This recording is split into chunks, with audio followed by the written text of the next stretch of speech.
today's main topic, and we called it The Possibilities of Lesser Used Languages in the 21st Century. And it will be moderated by Rezekne Academy of Technology's Professor Sanita Martena. Sorry, blacked out for a bit. But yeah, so I think this will be a very interesting discussion because today we had wonderful questions from the audience. So don't be scared to ask more questions. Good afternoon. Good afternoon, ladies and gentlemen. And I apologize that we will start our discussion with my questions, but in any moment, actually, you can interrupt me or us and ask your question. But otherwise, we have planned second part of the discussion, but we give the floor to the audience to ask. But if there's something which comes to your mind and you want to ask immediately, please don't be shy, do it. Yeah? So it was really extremely interesting. And to listen all 5 presentations, 5 representatives of 5 languages.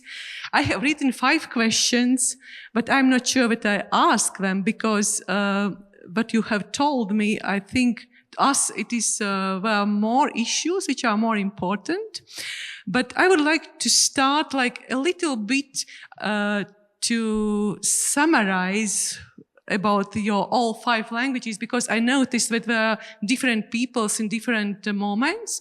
So we have, on the one hand, very similar situations with 5, I will use lesser used languages, but they are so extremely different on the other hand. Let's start with a language which has 2, Norway, Nynorsk, with legal status of 2 languages in the state. So completely unique situation as we understood today. We didn't know which other country would be in the world with such situation. Linguistically similar languages, Nynorsk Bokmål, and in this whole country they have the same status, legal status. When we have Swedish in Finland, which also there are 2 official languages with 2 official status, but also a little bit different challenges. And we can move to regional languages which don't have regional language status official, like Latgalian and Viru. And we have autochthonous language of Latvia, Livonian, which is written in the language law as autochthonous language, but because of lack of speakers, there are even more problems when we hear in comparison with regional languages. So just to introduce you how diverse situations we have. Therefore, I think this sentence which Avots said, it's already folklorized, but we will not speak about some utopical ideas, but about dreams, because the same thing for all language situations, all social linguistic situations, is the same aim to think about language vitality, right? About language vitality, language users, that language is transmitted, language is used, and so on. This is the main point. So, and therefore, the name of discussion which Snorre has offered is to speak about opportunities. We have heard a lot about challenges and problems, but probably our focus is more on opportunities, what we can do for language vitality. And there are, in social linguistics, quite big issue about language attitudes and ideologies, which play quite high role. And therefore,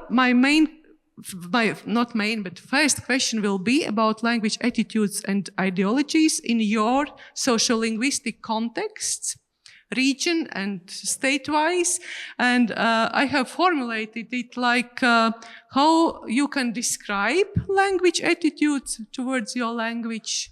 And I mean within the community, if we speak about Viru, within Viru community, or Latgalian community, or it is Finland or Norway, and also outside community. And this additional question would be, do you see that attitudes are changing or have changed during last decade, or you see that there are differences across different situations or across different age groups also? So individual language attitudes, social ideologies, how they change? What do you say about your context? I understood that we can use free microphones, therefore you can check. Yeah.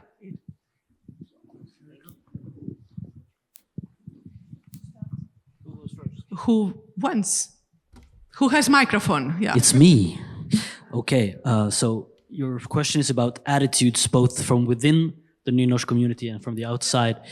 And I can sit here and talk about this for 3 hours, I think. So I'll try and keep... I'll stop you.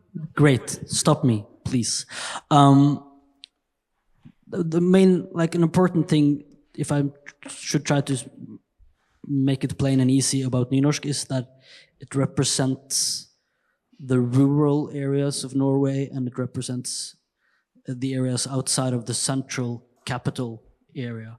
And that also defines the attitudes from within the community, that we're in opposition to the centralized power in Norway. But not like we're like poor us and being oppressed, but it's still an attitude that our voices also matter or count, and that power should be spread throughout the country. And one other thing is the history of the Nynorsk language, which is that Nynorsk was made by mapping out all of the Norwegian dialects and create one common language, while the other Norwegian language is derived from Danish. So there's also like a rebellion against the Danish colonialist, if you want, like from a couple of 100 years ago now, though. And so that sometimes within the Nynorsk community, there's an attitude that this is like the true Norwegian. You know, and that's maybe a more problematic thing.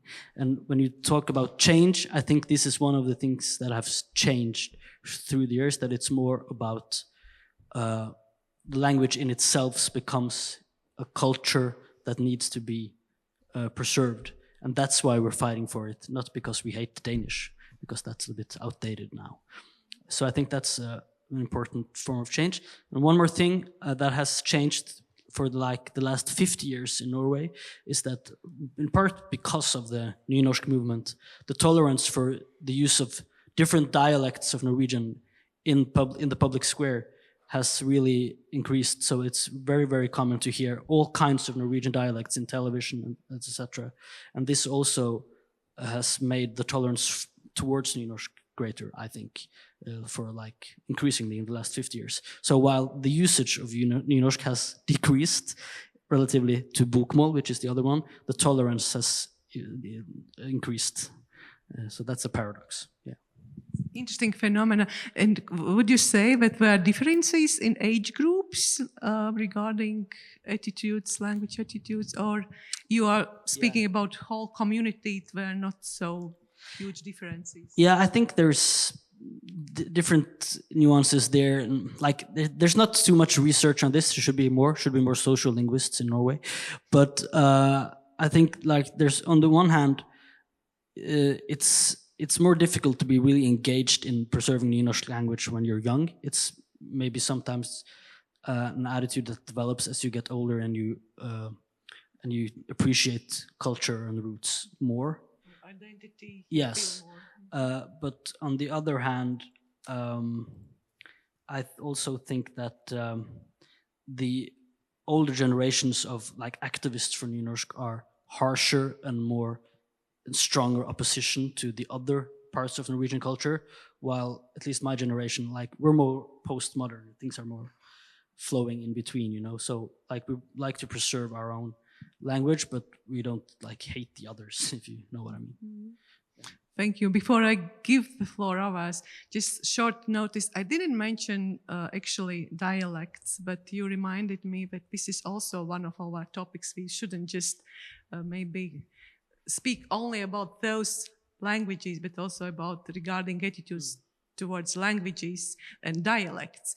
Why I now said it, because I'm doing research on Latvian diaspora and Latvian diaspora in Norway. What they have said, that their language attitudes have changed due of language ideologies in Norway, which are very positive regarding towards dialects, in contrast to Latvia, which I had. Therefore, I think we can also think about dialects, not only about, And as you described the Norwegian language situation as unique, I think the positive attitude towards dialects comes from this situation, in part, at least. Yeah, of course, thank you. Swedish in Finland? Well, first of all, I want to say that you had a good point in the end of your speech, Olav, when you said that we don't hate the other ones. And this is something I think is true for all minority language fighters, that we need others to see that even though we work for a language, doesn't mean that we are against the other language. And this is something that we all need to remember somehow. In Finland, we have to go back in history. I mean, Finland was a part of Sweden for 600 years. And some people still see this as an occupation among the Finnish speakers. So that's why there are still negative attitudes towards Swedish in Finland, which go way back, and it wasn't an occupation. We were a natural part of Sweden. So that's, but as I said in my speech, the situation is quite good now. The language climate is quite calm, but it has not always been like this. When Finland gained independence in 1917, there were a lot of talks of what to do with the bilingualism in Finland. Should we stick to it, or should we become unilingual Finnish? And this resulted in great clashes with the two language groups in the 20s and the 30s. And there were really violent clashes as well. But then came the Second World War, and somehow that led to that the two language group had to unite and forget about the language question. And it was quite calm up until 1990 again. And then the question about should Finland be unilingual Finnish, or why do we have to read Swedish, learn Swedish in schools?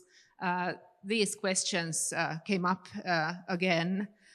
But as I said, at the moment it's quite fine, and I want also to stress that most of the Finnish speakers don't have a strong opinion about Swedish in Finland. I would love to see, or I think actually that most of the Finnish-speaking Finns are quite proud that Finland is a bilingual country. But there are, of course, still a loud minority who doesn't think so, and I blame a lot of this on our populist party, the True Finns. As late as 2022, they launched their language policy program, and it was terrible reading. I mean, they think that the fact that people have to learn Swedish in schools is bad for the self-esteem of the Finnish speakers, and their main probably and their main goal is, even though they're not actively campaigning for it, but their aim is to make Finland unilingual Finnish. So that's of course something that you have to have in mind. Even though we have the legislation in place, we have the structures, it's not something that we can take for granted. You still have to fight and work for the language every day. Among the Swedish speakers themselves, we are super proud to be Swedish speakers. And as I said earlier, people actually use the language and take great pride in it. And one great tendency that I've seen now is due to the horrible geopolitical situation and are strong, we went hand in hand into NATO with Sweden. People are more interested now in Sweden, and they realize the great advantage you have if you also know Swedish, your closest neighbor. So that's maybe the only good thing that has come out of this horrible situation. Another enemy. It's good to have another enemy to become closer friend, which you before were enemy. It's interesting. Also, you mentioned in your presentation about migrants, like another now aim for populist parties to focus on. Yeah. You mentioned in your presentation a bit about your family, if I may ask. If you compare with your children who attended probably Swedish-speaking school, and did you have to convince them, or did they bring a lot Finnish home and started bilingual situation authentically came out, even if you are monolingual family? No. Or would you say that for them it's very naturally, just this transmission of Swedish is very natural and you don't have problem? Very natural, very natural. In my family, we only speak Swedish at home. And when we had our son, we discussed with my husband, should one of us speak Finnish to the child so he will grow up bilingually? But it would be totally unnatural, so no, never. But so he had to learn Finnish in schools, but it wasn't. I mean, it's a language like any language, and he knows that he needs to learn it. But Swedish, giving Swedish forward to your children comes very, very naturally. And of course, a big part of this is, of course, that we have Swedish schools. It's the most natural thing. All Swedish-speaking families and many bilingual families put their children into Swedish schools. It's no debate about that. And probably a huge amount of media offer in Swedish can also help. Also, and also, of course, to we have access to television and media from Sweden, and this is also very used, and we watch Swedish television. Yeah, thank you. Yes. Yeah, I guess I continue. So I need a wire. If we talk about Latgalian, I think we have to separate. Are we talking about attitude in the Latgalian community? Or we are talking. This is like a philosophical question. Or are we talking in in community as itself? So if we talk about the community, what I see that in last, I would say 5-7 years, not the community, but like in the state whole, they start to see it as a value. Let's say small things, you produce the product and you want to have something in Latgalian on it. Or you publish the book, it's in Latvian literal language, but for you it's important to write short piece, let's say summary or introduction in Latgalian. In my opinion, it gives you that it shows that for community it starts to become a value.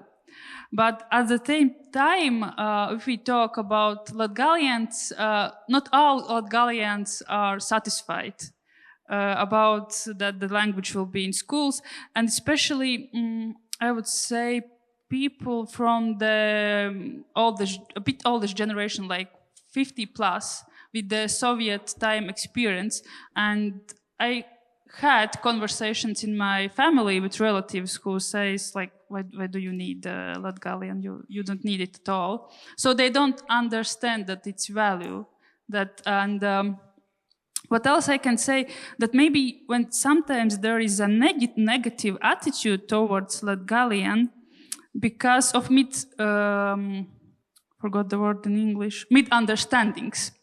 Let's say the case with the Latgalian language in schools, it was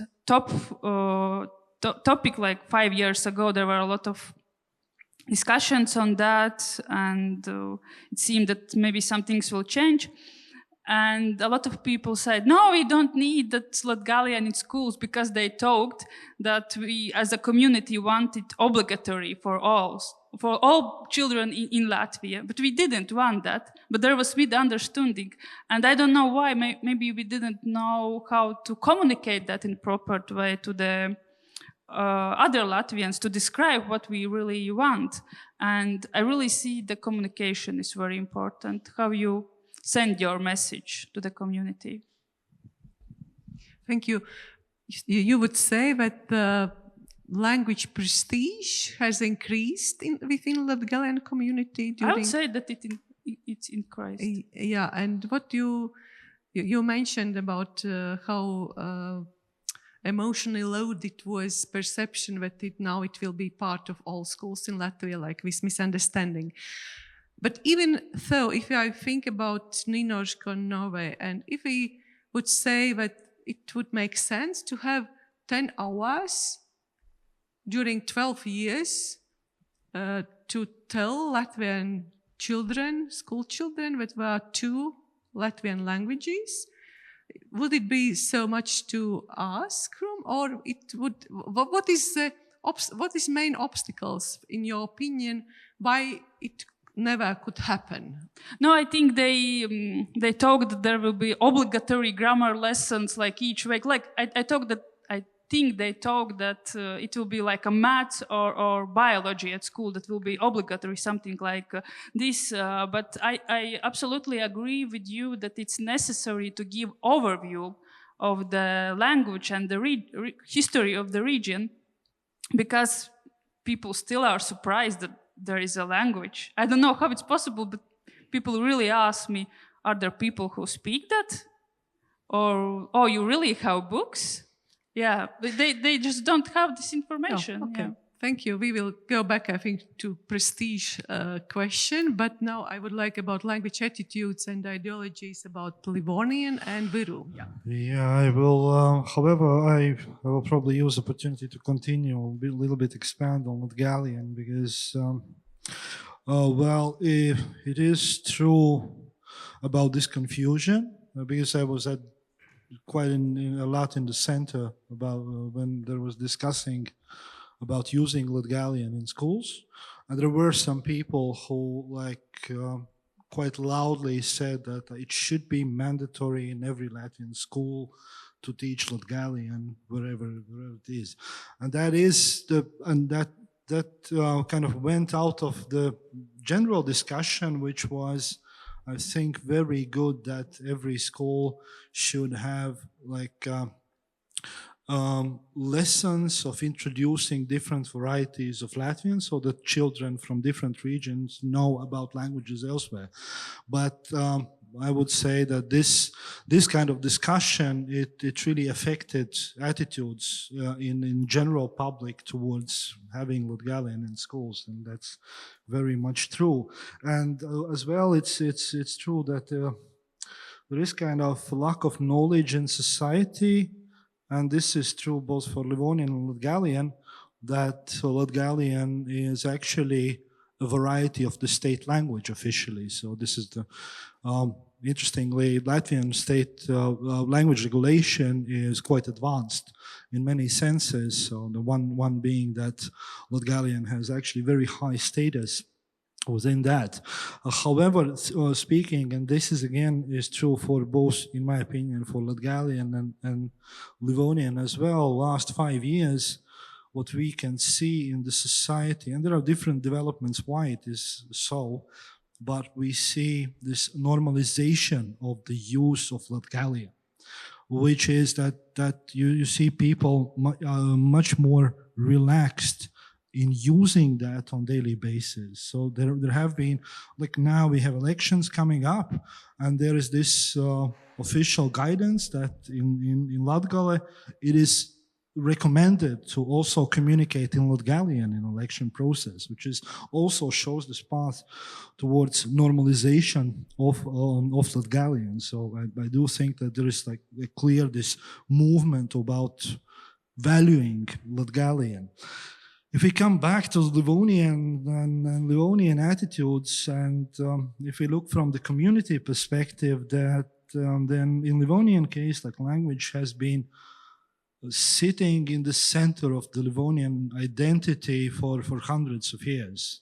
And this is something that is due to the Livonian situation, because Livonians have been bilingual and being very small community, being very open to the majority and in very close contact with majority. So language has been the main identifier and main kind of thing used to identify, like, is this our community or their community? And while Livonian is not a community language anymore, the community is speaking majority Latvian. However, language and this connection with language still sits in the very center of what identity is. And this translates into also this activity.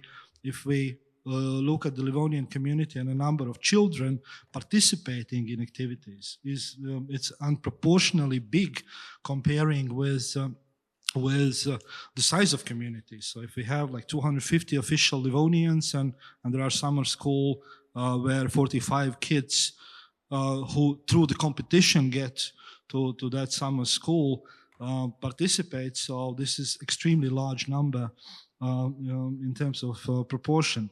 So the key maybe thing here is this keeping up this motivation and access to the language.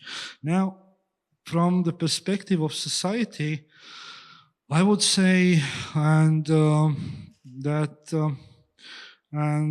due to various historical reasons, there are still lots of prejudice towards Livonians and towards and there is a huge change in last decade and especially in last 5 years.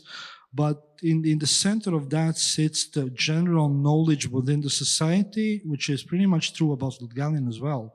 That society does lack knowledge about who are Livonians, that they exist. So let's say 15 years ago, the general knowledge of society was that Livonians went extinct in 13th century. And like, if you try to talk about Livonians contemporary, then people looked at you like what, this is just bullshit. So they are like, everybody says that they are dead long ago. And you have like kind of to prove from the basics. And this is the same true about the knowledge within the state institutions also, and in the public educational system. For example, like the fact that Livonians are officially recognized indigenous people of Latvia since 1991. There was a law recognizing Livonians as the second nation of Latvia, so Latvians and Livonians and then everybody else. And the same reflected in language law, and particularly using term indigenous here. So this is something that also is not kind of a general knowledge, and that is one aspect that is kind of, now it's been much easier to work because general knowledge is that Livonians are there. But another thing that comes that is very close connected is a bunch of, and this is something that matters to not only Livonians but for others as well, is that the size. And there is somehow in perception of people that if you have a small community, they are not kind of, they don't need the same things that bigger communities need. So basically, if you have like 200 Livonians, they don't need anything much, but which is not true, because there is the number of languages is 1. So basically, you need orthography 1. You don't need like a small part of orthography. So you don't need orthography for 20 euros. So it's just you need as a package. So kind of a basic taxi thing. And that is something that actually has affected the Livonian situation quite a lot.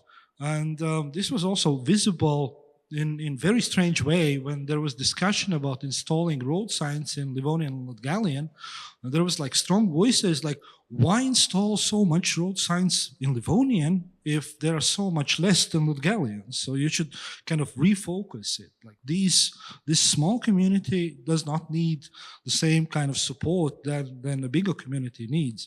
And this is something that is also kind of that you need to invest to explain that there are things that cannot be measured in numbers of people.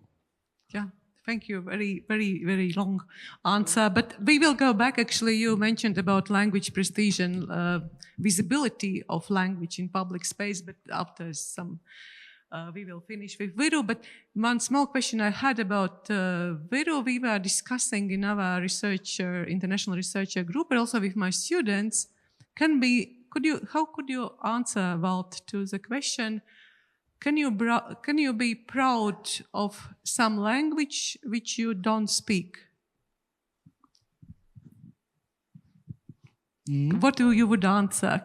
Can someone be very proud of some language in which she or he doesn't speak? Yeah, that's the Livonian community case. Livonian case. And this, I mentioned with student with Livonian case. I think I said, first, what comes to my mind were Livonians, which are very strong ethnical identity, even if they don't speak at home Livonian anymore, but they are very proud of language and culture.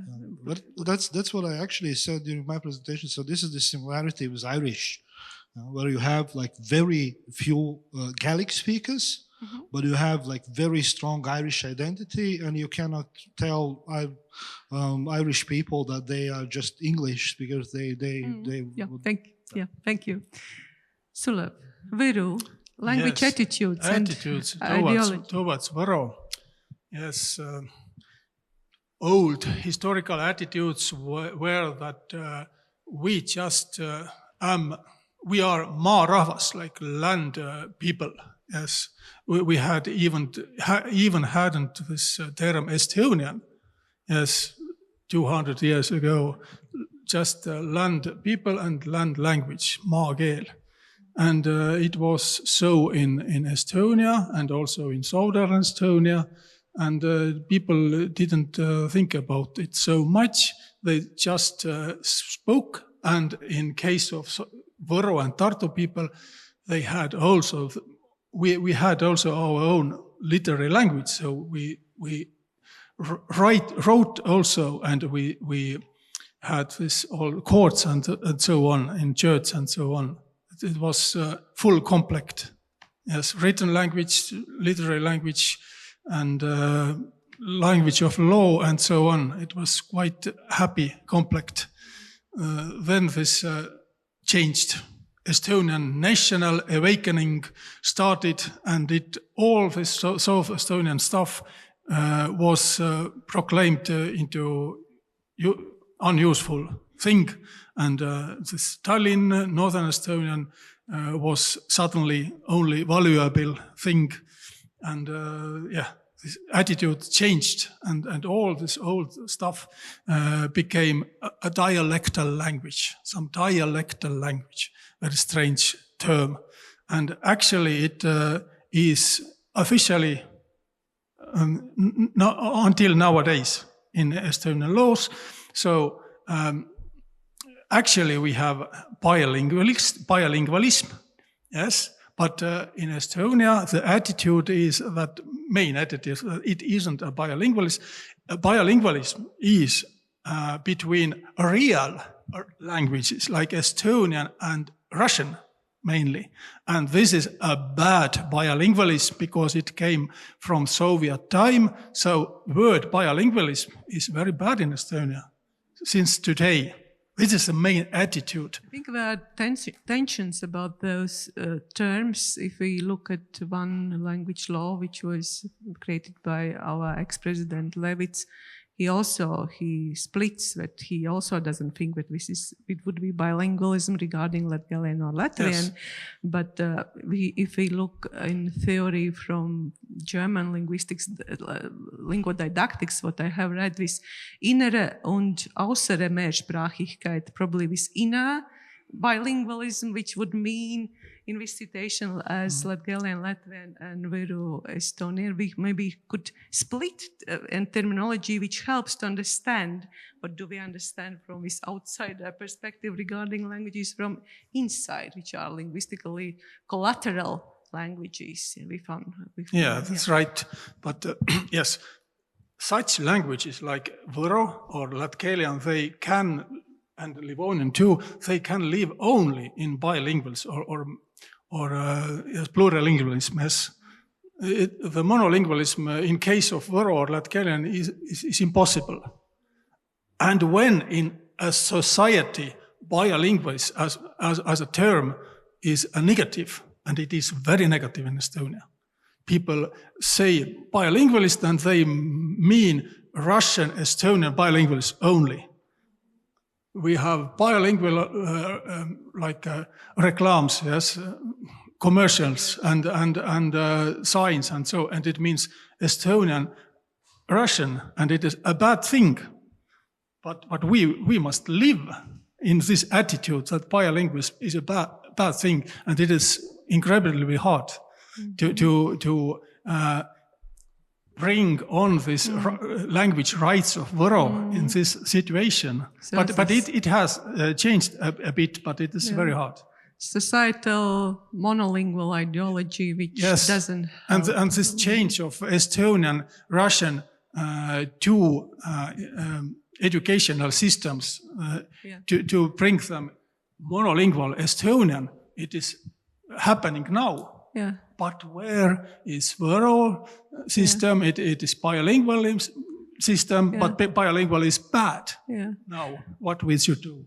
Yeah, we are in the same context, maybe for audience which are not so familiar about situation of language reform in Estonia and Latvia.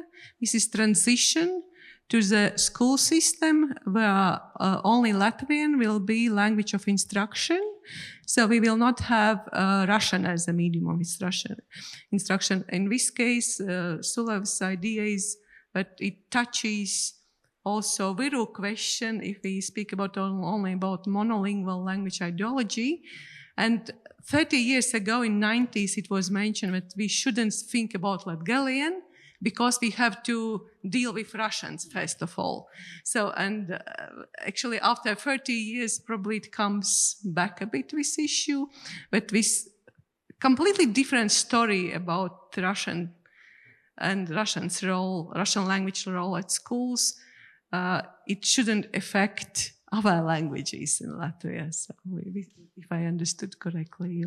I'm looking at the clock and we should give a possibility. I knew that I will not ask many questions, but actually during your listening, all your answers, before it ends the discussion, I don't want to lose one question. One question would be, what is the main point or main issue regarding individual languages which you would like to achieve during close future, 5-10 years? Dream, but realistic. One point, one issue, because we have many wishes, but like what you would think at this moment for Livonian, this is very crucial. For Latgalian, this point, this issue is crucial.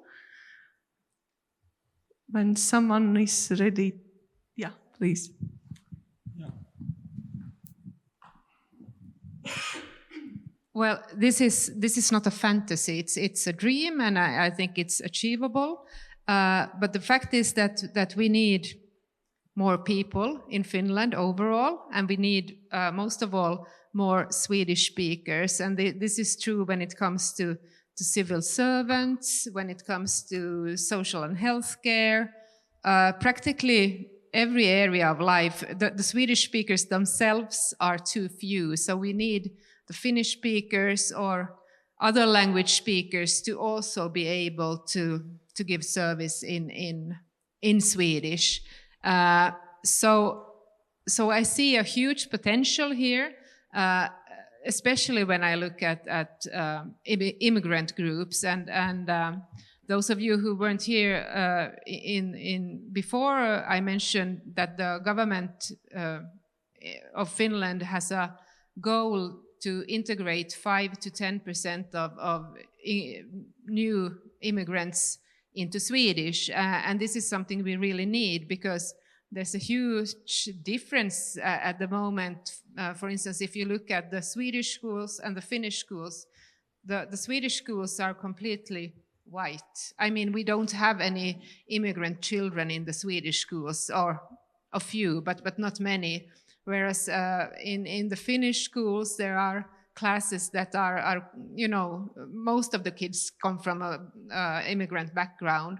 So also in terms of equality and representation, we need more variety and more diversity also in the classrooms. But most of all, we need speakers of the language, because this is an actual problem, and we see a decline in the knowledge of Swedish among Finnish speakers, and this is of course worrying. So this is something that I would like to, or my dream is that this would change, and as I said already, the interest for Swedish due to different reasons has risen. So I think that I hope that the younger generations see the potential with Swedish language, and also to be reminded of Swedish is not a language only spoken in Finland. With knowledge in Sweden, you can make a career in Norway or Denmark or Sweden. I mean, the whole world is there. So that's my dream, more knowledge in Swedish. Thank you. So language vitality, this is one of 9 factors, amount of population who speak. Language is a speaker. Yeah, if we don't have speakers, we will not have a language. And I liked also your idea very much, if I may say, very effective, which was that you mentioned that this important coexistence of languages, not looking for enemy, which like against some language, which is not so productive to be against, but more think how we can cooperate, but in the same time to enhance amount of exactly speakers. And I think all languages should be a bit worried about the English language, and also, for instance, the Finnish speakers in Finland should also reflect upon how small a language Finnish is. So if you look globally, Finnish is also an endangered language. So we shouldn't fight each other. We should fight, or not fight, but I mean, we should preserve our national languages and coexist, because English is still there. It will never disappear. But I wish that people would see speaking a minority language, if you will, is somebody said it yesterday, it's a superpower, and it is. It's a great advantage because all of us speak English fairly well.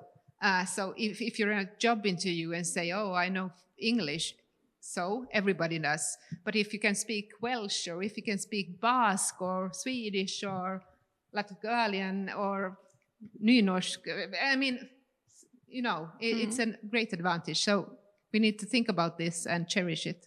Thank you. Vinette? If we talk about Latgalian, I think one of the most important things is to have more people with good writing skills. Because of several reasons. First of all, if you want to teach at schools, someone has to do that, and that someone needs these writing skills. The second one, in our digital environment, we cannot save language if it's not written, and someone has to write it, like on social media, in different apps, etc. And on more, there are people who want to perform in Latgalian, but they don't have these writing skills. Let's say there is someone who writes a great song in Latgalian. He can write it, because he uses language, but he probably will write it with spelling mistakes, and someone has to do this proof editing. Just a simple thing, but who will do that? And yeah, I would say get more people with good writing skills. Thank you. With literacy in general, what do we understand by literate people who have literacy, who can read and write? If we think about songs and text for songs, or if we think about conference proceeding materials, wouldn't be a bit different if someone wants to write in regional variety in which he or she speaks and want to use in? Should it be also proofreading always? When I'm saying proofreading, I mean more, I don't know these words in English, but in Latvian, like when there should be mīkstinājuma zīme. Soft consonant. Yeah, there are just rules when it should be, because those letters follow after that letter. There should be or shouldn't be. I'm talking more about these things. I'm not talking about vocabulary or like regional things. I think they can write, but the proper way, just use the correct endings, or there are like letter combinations that should be used, or I mean more things like this. Right. I just a bit worried when I think about Latgalian and written texts, and when we want to be so prescriptive, is it not a reason sometimes to stop someone to write when they decide to write literary Latvian standard because they are not sure? And when I think about few fiction books also which are produced, and not always they follow written Latgalian standard, would you say that they have lower quality, or they are, because we have, some fiction books which from standard perspective, you would say they have mistakes. From regional variety perspective, people are writing how they are using in their community language. Yeah, I am a bit provocating now. This is going of two sides. Like on one hand, of course, it's value. On other hand, it's very complicated to use it in educational process, because at first you have to deal with standard. You cannot deal with the standard, and at the same time you have to deal with the variation. It's because, let's say, when I worked on some teaching materials and I wanted to use some songs, okay, that's a nice song, but it's not written in the, in a proper Latgalian. And I thought, okay, yesterday I talked about this grammar rule. Today I'm using this song, and that grammar rule is not implemented in this song. So it's very complicated. Okay. It's very complicated. Thank you, Ina. So Ninošk, or dialects, all right. No, Ninošk. I think one achievable dream, if in the next 10 years maybe, is that more private businesses, or like the business sector in general, would use Ninošk more, especially in marketing and on their websites and social media and stuff like that.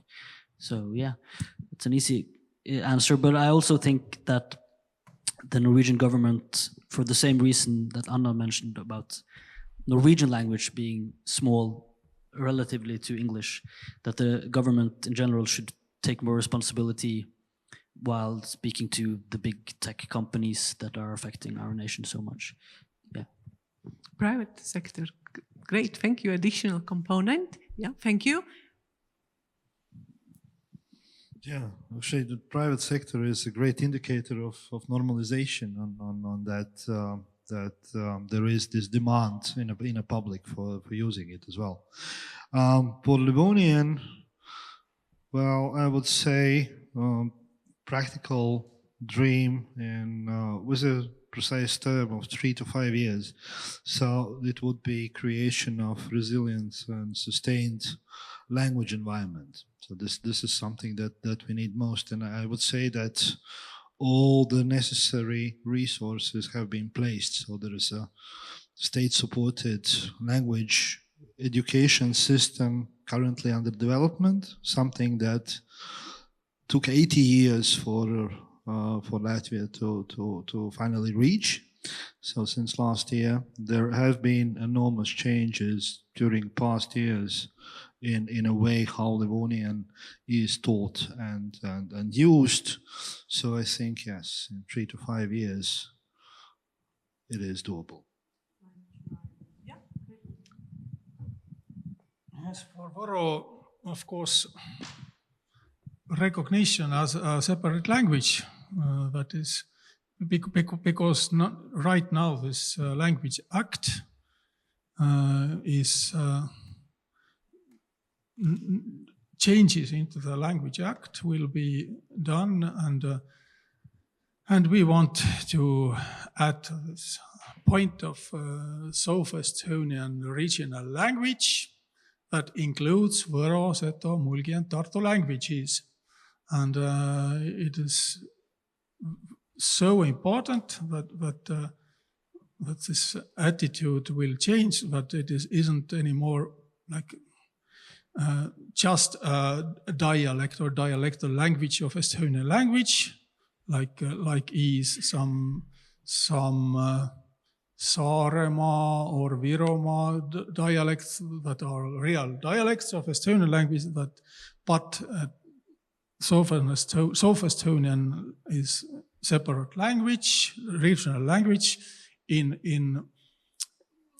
which includes actually 4 languages, like Sami languages are like one Sami identity, but actually many languages. Yes, and another thing, if it is done, language nests in kindergartens. I hope so much that in some kindergartens, let's say 3 or 5 kindergartens, really it becomes, Võro language becomes everyday instructional language, 5 days a week, not one, just as it now, and it brings opportunity to children who are from these groups, Võro groups, if they are going to school, then they need also in first grade and so on support in Võro, and it would make the change. Thank you. It's also what I didn't ask about language prestige. It would improve, enhance this language prestige when there are different domains, private sector or kindergartens or schools. This is when it is more than one domain, home or church. It increases, of course, prestige in front of eyes of skeptical people as well. Finally, thank you very much for your answers, but we still have 10 minutes for questions from the audience. It's quite difficult to see from here, but yeah, please. Say please to whom, to everyone or to some particular... Let's start with one question. I really like this. We mentioned about private businesses using more of the small languages, incorporating them into their work.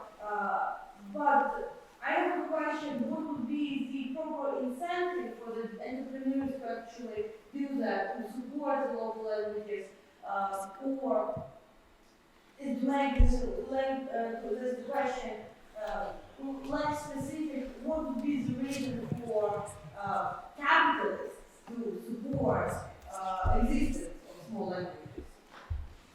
Like opinions of.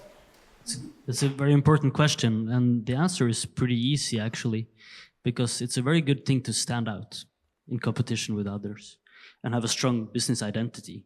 And if you're just like everyone else, you're gray and invisible. But if you use a different language and you show that you're keen on preserving a culture, you become a stronger brand, in my opinion. In Finland, we had a campaign, well, it's 15 years ago, but it was very, very successful. It was called Päivä Guda, which is hello in Finnish and Swedish.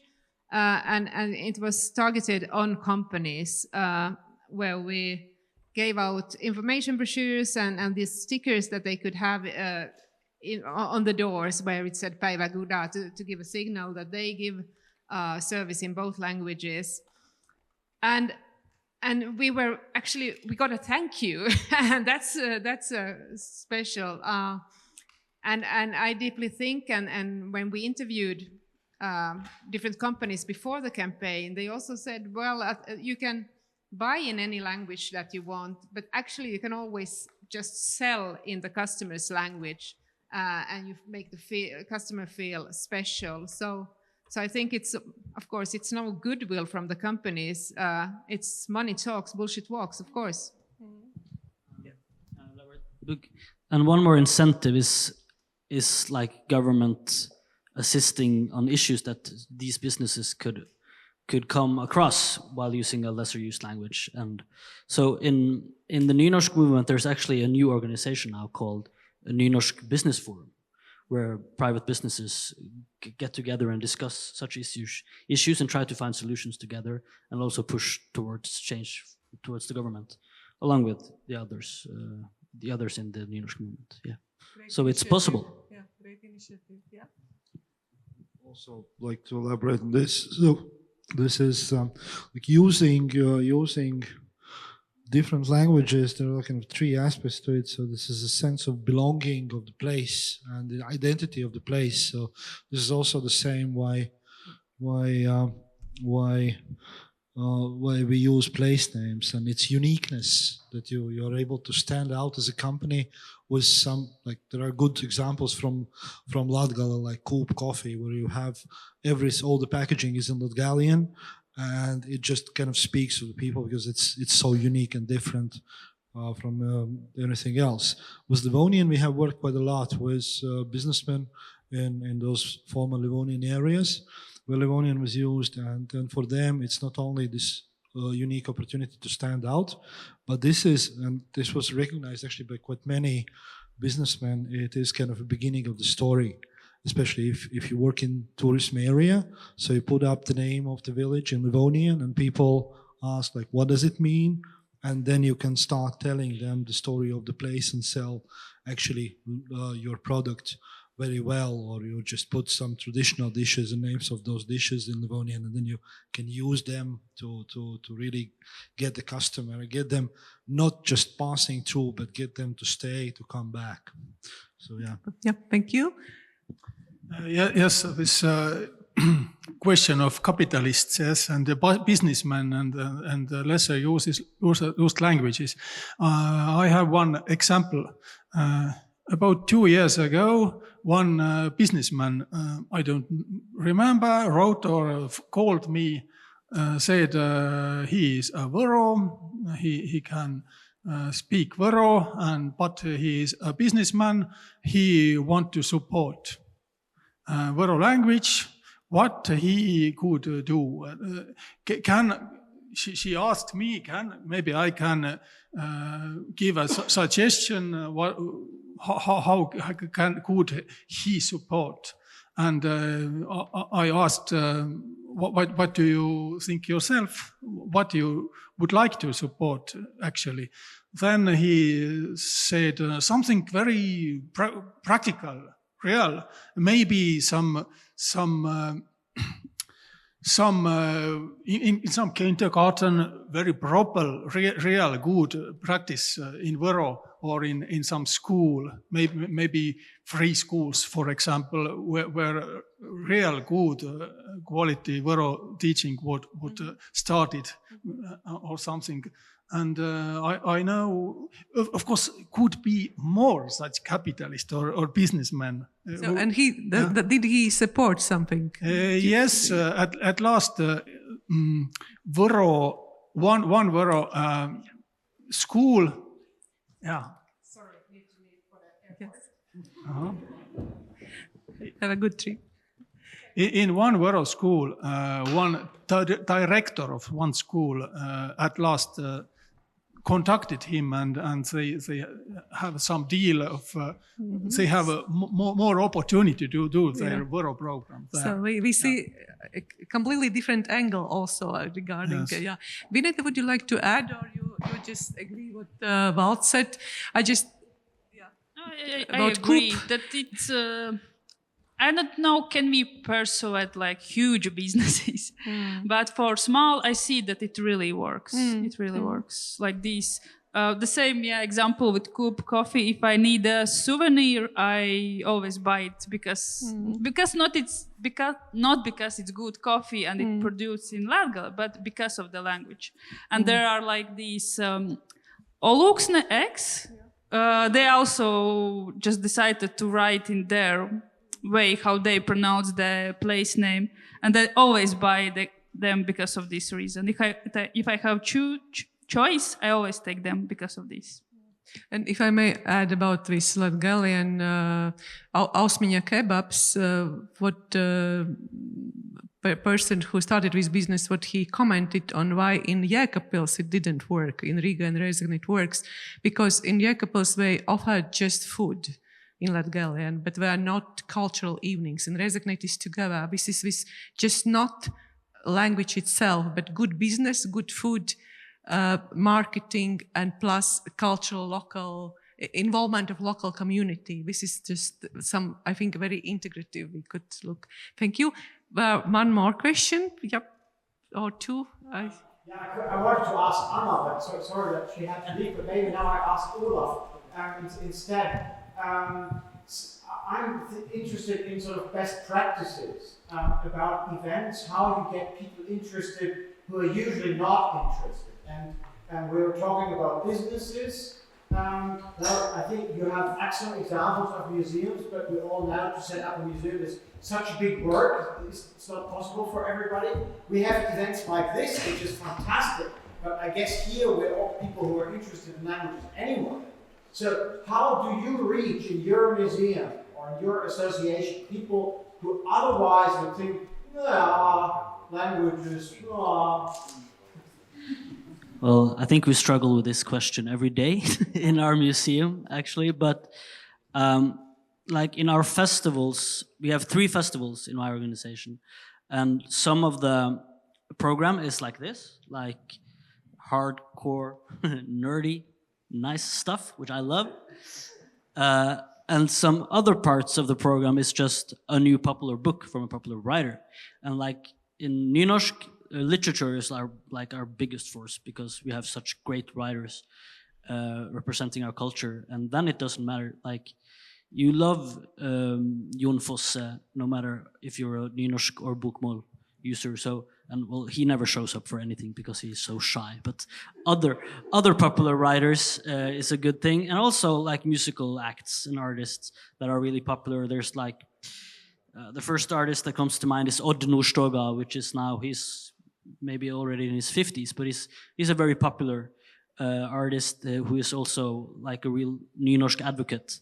And to engage him not only in his own concerts, but also the big Nynorsk publishing house just recently convinced him to write an autobiography and do book tours. And then we engaged the audience that loves his music in other kinds of discussions. And like we and his publishing house, we are also always in close dialogue, and so this is how we have to think and work together, I think, to find new approaches in order to popularize the language and the events and products that we make. Yeah. Thank you very much. I think we have to finish. I also saw some sign from Snorre. I say thank you very much, my participants, for today. Thank you very much. And just, I don't have conclusions, but I think one would be that most important is language use.